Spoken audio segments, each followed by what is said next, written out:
I strongly, strongly hope that we can keep this on a diplomatic and peaceful path, but ultimately that's going to be President Putin's decision.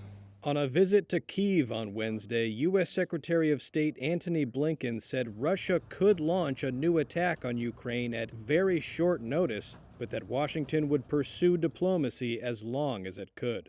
We have been engaged in the past couple of months in an intense focus on Ukraine because of the significant buildup we've seen of Russian forces near the Ukrainian border. No provocation, no reason, except that we have a very significant force.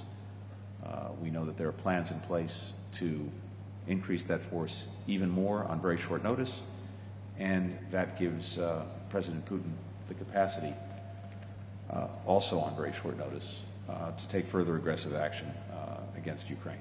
Later, at a joint press conference with Ukraine's foreign minister, Blinken said Washington would keep providing defense assistance to Ukraine and renewed a promise of severe economic sanctions against Russia in the event of a new invasion. We will continue our relentless diplomatic efforts to prevent renewed aggression and to promote dialogue and peace.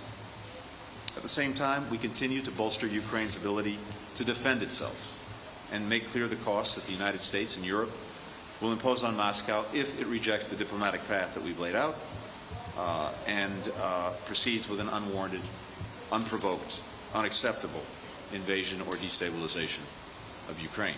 Adding to the tension, Russia moved additional troops into Belarus this week for what it calls joint military exercises, giving it the option of attacking Ukraine from the north, east, and south.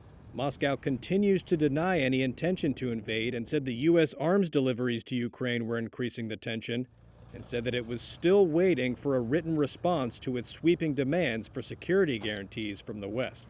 Blinken was scheduled to meet with Russian Foreign Minister Sergei Lavrov on Friday, which one Russian foreign policy analyst called, quote, probably the last stop before the train wreck.